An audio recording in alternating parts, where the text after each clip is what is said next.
Boa noite a todos, muito bem-vindos. Muito bom a gente estar aqui mais uma vez, conversando sobre o Livro dos Espíritos.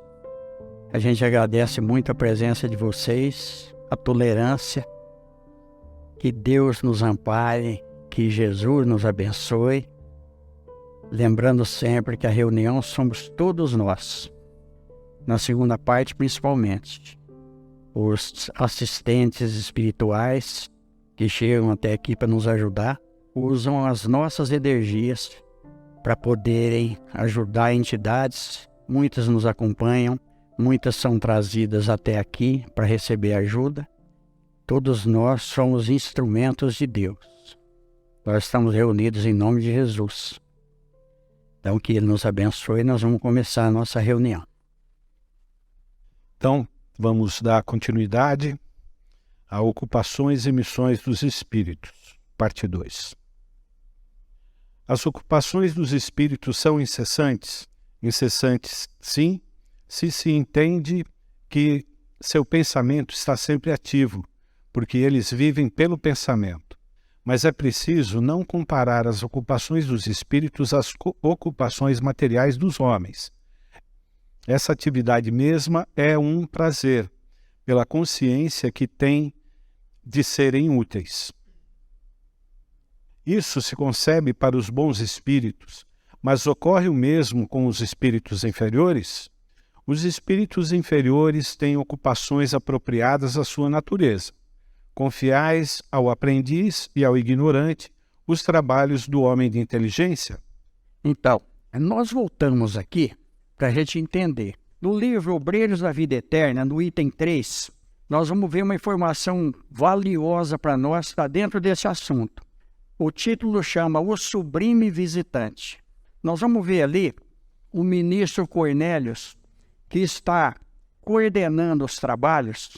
Eles vão receber a visita de Acléstios, um espírito de uma ordem muito superior. Para nós termos uma ideia ali, o ministro diz o seguinte, que esse espírito que iria chegar até ali, ele reencarna a cada 800 anos, devido à hierarquia dele, em missão muito especial na Terra, a cada 800 anos. Então vocês imaginem a hierarquia dessa entidade. E para que ele chegasse até ali, é necessário que se faça uma preparação do ambiente para ele. Então o ministro, ele diz a eles o seguinte, que eles iam formar um cenário ali através do pensamento. Ele pede inclusive uma concentração profunda deles. Cada um iria fazer uma formação ali num cenário. Ia ter ali uma água sublime, santificada, uma árvore. O ministro Cornélios, ele tinha uma potencialidade maior do que todos aqueles que estavam ali. Então ele ia formar o tronco da árvore. E ele pediu para que eles formassem o corpo da árvore e formasse todo o cenário. Aí André Luiz, ele se esforça, ele lembra de quando ele morava no Rio de Janeiro e quando ele tinha ali um jardim na casa dele. Então ele começa a mentalizar uns tufos de grama para preparar todo o cenário. Mas ele não consegue.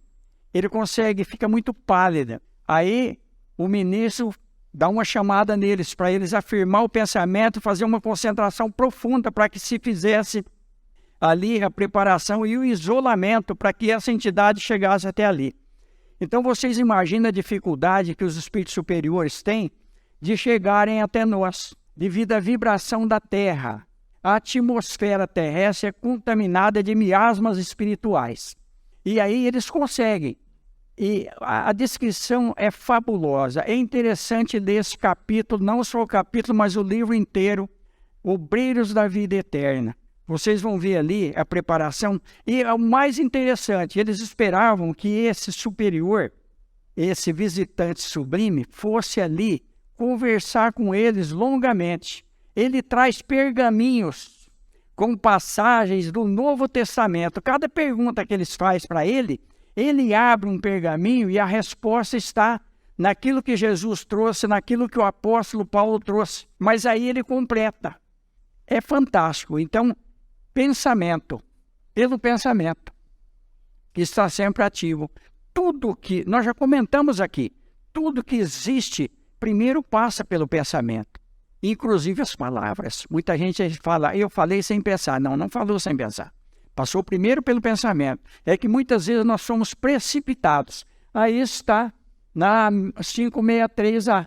Os espíritos inferiores têm ocupações apropriadas à sua natureza. O que nós comentamos em cima aqui. André Luiz e os que estavam ali reunidos não tinham condições de formar, talvez, o tronco da árvore, que exigiria um pensamento mais forte, mais concentrado. Aí nós vamos ver isso no livro dos médiuns, Laboratório do Mundo Invisível, aonde o espírito traz coisas, é um aporte, ele traz coisas do jardim, flores, uma série de coisas. Aí eles perguntam para ele se fosse, por exemplo, alguma coisa material que pesasse 50 quilos, se ele poderia trazer. Ele fala perfeitamente. O peso não significa nada para a energia mental de espíritos que têm condições de manipular a matéria. Eu sempre relaciono as pirâmides do Egito, como foi construída.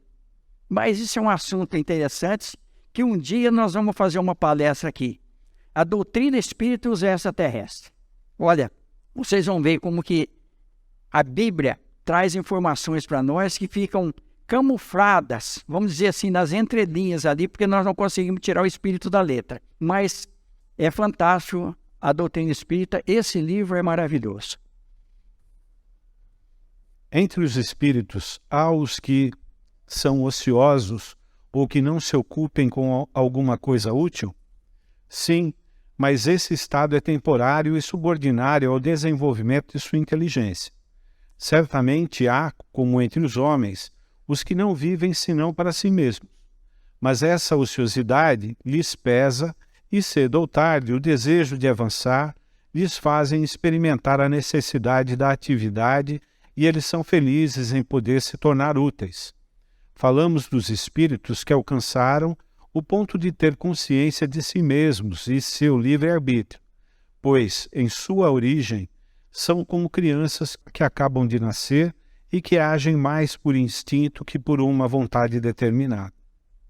Tem um gráfico até interessante, onde, no livro dos espíritos, eles classificam os espíritos em 3 ordens. Primeira, a segunda e a terceira. A terceira, nós estamos enquadrados na terceira, onde ainda existe inveja, onde existe ciúme, existe uma série de problemáticas ali que muitos de nós não conseguimos superar ainda. E eu falo de mim, inclusive.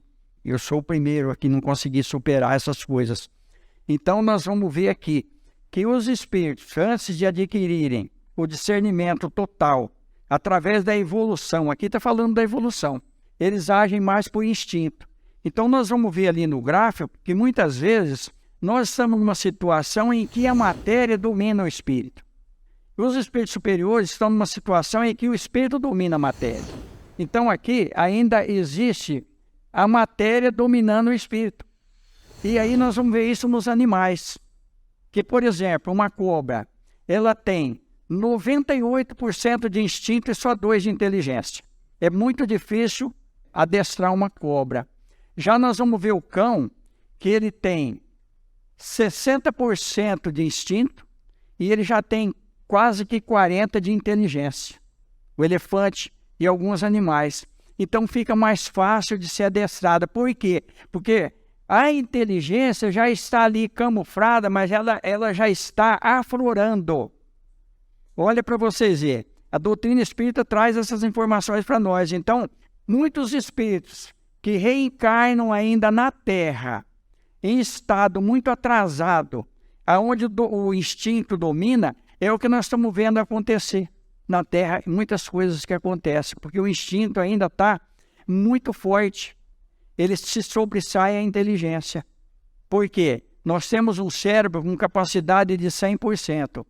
Quem usou mais até hoje, que a gente vê os cientistas falar, foi Einstein, que usou mais ou menos 10%. Então, vocês imaginem esse corpo, esse físico nosso, a preparação que ele tem, principalmente através dos neurônios, através de toda a estrutura cerebral. Nós não conseguimos usar.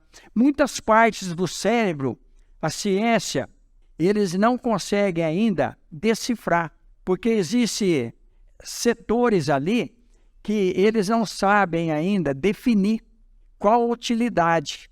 E olha como que o espírito sobrepõe a matéria quando ele tem esforço, quando ele quer. Porque muitas vezes uma lesão em determinado hemisfério cerebral, o espírito consegue irradiar, ele consegue fazer conexão de outros neurônios para substituir aqueles e consegue ainda ter uma vida praticamente normal. Isso nós estamos cansados de ver. A medicina agora está chegando lá, porque muitos médicos que reencarnaram, as grandes reencarnações surgiram nos anos 80. Isso segundo Chico Xavier. Então nós estamos vendo, de 80 para cá tem 40 e poucos anos, 42, 43 anos. Então são espíritos que vieram dentro da parte científica, dentro da medicina, trazendo a importância da espiritualidade. Porque só a espiritualidade é que vai dar para nós o sentido real das nossas vidas, o entendimento através da ciência. Os espíritos examinam nossos trabalhos de arte e se interessam por eles? Eles examinam o que possa provar a elevação dos espíritos e seu progresso. Um espírito que teve uma especialidade sobre a terra, um pintor, um arquiteto, por exemplo, interessa-se de preferência pelos trabalhos que foram objeto de sua predileção durante a vida? Tudo se confunde num fim geral. Se ele é bom, interessa-se tanto quanto lhe seja permitido se ocupar para ajudar as almas a se elevarem até Deus. Esquecei, aliás, que um espírito que praticou uma arte na existência que o conheceste pode vir a praticar uma outra em uma outra existência, porque é preciso que ele saiba tudo para ser perfeito. Nós vamos dar só uma paradinha aqui. Então aqui nós vemos muita gente questionar a reencarnação de Chico Xavier. Porque eu particularmente tenho certeza absoluta, frequentei algumas reuniões do Chico Xavier e tenho certeza que ele realmente é a reencarnação de Allan Kardec. Então o perfil psicológico, muita gente pega o perfil psicológico de Kardec, porque nós vemos a foto do Kardec, nós vemos um homem ali centrado, até numa figura austera, e o Chico Xavier era docilidade. Só que quem leu a biografia do Kardec, ele vai ver que o Kardec ele era muito humano e ele era dócil. Ele era o seguinte, muito inteligente, questionador, magnetizador, que essa é a base da doutrina espírita através do magnetismo. Então, não tem nada a ver. Numa encarnação, a pessoa tem um perfil, na outra ele pode ter o mesmo perfil ou ele pode mudar. Nós estamos vendo aqui, ó, que tudo tem. E olha, quando fala aqui dos trabalhos de arte, tudo aquilo que é útil. O espírito superior ele vai fazer tudo aquilo que é útil. Nós vemos muito trabalho de arte que denigre, que levam principalmente a juventude a coisas extravagantes. Então aqui está, ó, eles examinam o que possa provar a elevação dos espíritos e seu progresso. Semelhante atrai semelhante. Novamente vamos repetir isso que Jesus fala. Assim, segundo seu grau de evolução, pode não haver mais especialidade para ele. É o que entendo, dizendo que tudo se confunde num fim geral.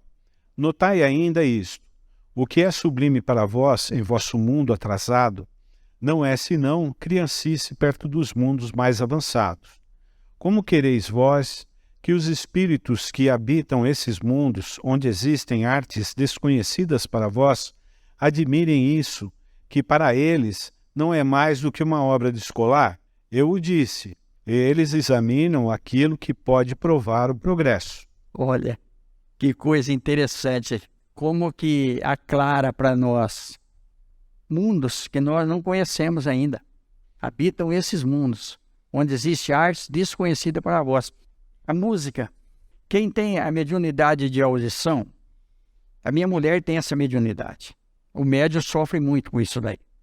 Mas, ao mesmo tempo, ele tem momento de êxtase, porque é uma música que não existe na Terra.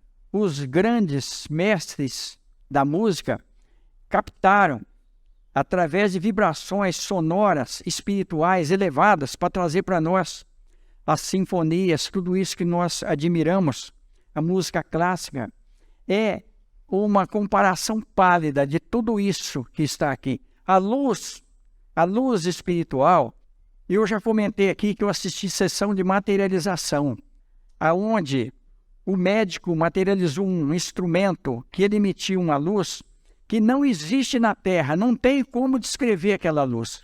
Então aqui nós usamos a luz azul, nós usamos a luz vermelha no passe ali, mas essa luz ela é diferente.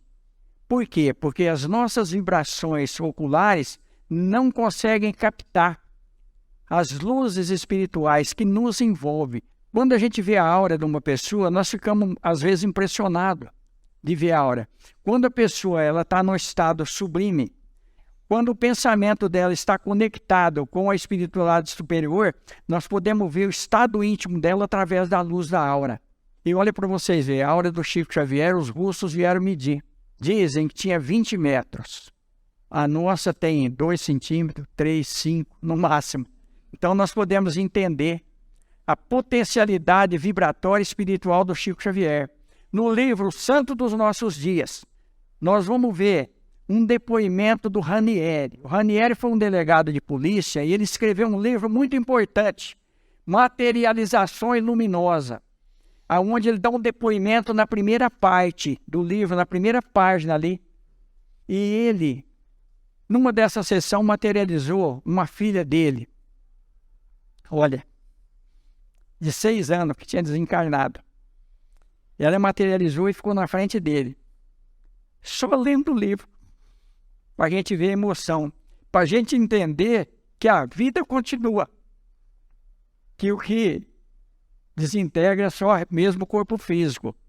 Então, olha que coisa interessante. A música, a luz, todas as coisas sublimes, nós não temos ainda sentidos para poder captar. Por isso que muitas vezes o médium se perturba, porque é um estado alterado de consciência.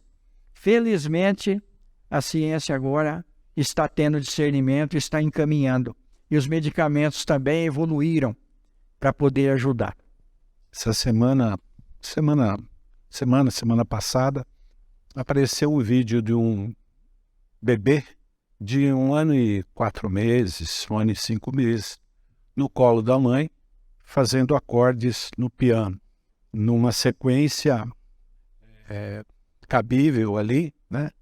Sem desafinar um momento. É claro que ele não estava lá tocando, porque tem 1 ano e 4 meses, mas ele estava fazendo os acordes e fazendo uma escala musical coerente.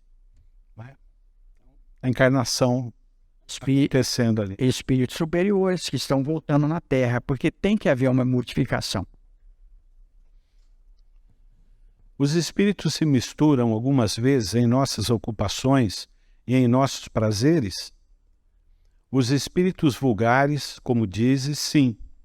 Estes estão sem cessar ao redor de vós e tomam, no que fazeis, uma parte, algumas vezes muito ativa, segundo sua natureza. Isso é necessário para impelir os homens nos diferentes caminhos da vida, incitar ou moderar suas paixões. Os espíritos se ocupam das coisas desse mundo em razão da sua elevação ou da sua inferioridade. Os espíritos superiores têm, sem dúvida, a faculdade de considerá-las em seus menores detalhes, mas eles não o fazem senão naquilo que é útil ao progresso. Só os espíritos inferiores ligam uma importância relativa às lembranças que estão ainda presentes em sua memória e às ideias materiais que não estão ainda apagadas. Como eu falei anteriormente, como nós estamos num planeta de expiação e de prova, como nós estamos ainda numa faixa evolutiva não muito superior, nós nos conectamos mais com esses daqui. Por isso que ainda tem casas assombradas, carros onde a pessoa desencarnou e ele acha que ainda é dono do carro. É muito interessante. Tudo nós temos participação. Os espíritos que têm missões a cumprir, cumprem-nas no estado errante ou no estado de encarnação. Eles podem tê-las em um e outro estado. Para certos espíritos errantes, é uma grande ocupação. Em que consistem as missões de que podem estar encarregados os espíritos errantes? Elas são tão variadas que seria impossível descrevê-las, além de que não podeis compreender. Os espíritos executam a vontade de Deus e não podeis penetrar todos os seus desígnios. Não temos condições ainda, porque senão a gente se perturbaria. Nós não conseguimos ainda entender uma série de coisas que acontecem, principalmente dentro de um centro espírita.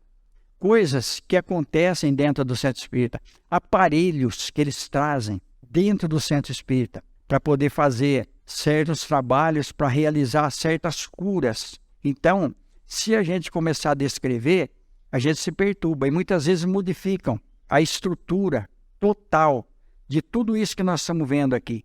Ela desaparece. Outro dia eu estava conversando com a Rosana, que ela veio bastante também. Isso daqui desaparece muitas vezes. Isso aqui é um outro cenário. Durante as nossas reuniões.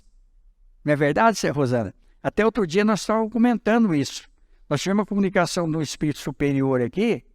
Esse espírito, quando nós fizemos a primeira reunião de segunda-feira, ele comunicou. E depois não se comunicou mais. Ele voltou a comunicar agora esses dias para trás, não sei qual segunda-feira aí, que ele comunicou. Então, quando ele prepararam para que ele falasse, mudou todo o cenário. Uma coisa fabulosa para a gente entender. As missões dos espíritos têm sempre o bem por objeto. Seja como espíritos, seja como homens, eles estão encarregados de ajudar o progresso da humanidade, dos povos ou dos indivíduos, em círculo de ideias mais ou menos amplas, mais ou menos especiais, de preparar os caminhos para certos acontecimentos, de velar pelo cumprimento de certas coisas. Alguns têm missões mais restritas e, de alguma sorte, pessoais ou locais, como se fizeram guias protetores de dirigi-los pelos seus conselhos ou pelos bons pensamentos que eles sugerem. Pode-se dizer que há tantos gêneros de missões quantas as espécies de interesses a vigiar, seja no mundo físico, seja no mundo moral. O espírito avança segundo a maneira pela qual ele cumpre a sua tarefa. Coisa interessante aqui para nós. Pedro, o apóstolo, é o título desse capítulo de um livro do Humberto de Campos, por intermédio do Chico Xavier. Humberto de Campos, há uma reunião da Igreja Católica em 1936, em Belo Horizonte. Humberto de Campos, já em espírito, ele vai assistir essa reunião. Era uma reunião muito importante. Ele chega lá, ele vê um homem vestido à época de Jesus e ele fica admirado. Aí ele chega perto e fala: você está com um traje diferente? Seu nome, por favor. Ele fala: Pedro, Simão Pedro. Olha, ele fala: o apóstolo. Ele fala: o apóstolo, perfeitamente. Ele fala: tudo aquilo que dizem as Escrituras a respeito de você e a respeito de Jesus é real. Ele fala: tudo que a Escritura diz é real. Muitas coisas incompreendidas ainda para os homens que estão no corpo físico. O que o traz até aqui? Humberto de Campos pergunta. Ele fala: eu venho observar o trabalho de Ismael, filho de Abraão, na evangelização da terra, na redenção dos homens e no progresso do Brasil. E aí tem um diálogo longo, fantástico, está dentro disso daqui. Eles vêm para ajudar, eles participam. Ali ele faz um comentário, inclusive, sobre o desvio do cristianismo pelos homens, sobre o sistema político dentro das religiões, que muitas vezes desviaram tudo aquilo que Jesus trouxe. E aí no livro que eu citei agora de pouco, O Santo dos Nossos Dias, Chico Xavier, nós estamos tentando ser cristãos há 2000 anos, tentando ser cristão, há 2000 anos. Mas se nós estamos aqui, é porque agora nós queremos. Vamos para a segunda parte. Cada um faz seu pedido mental.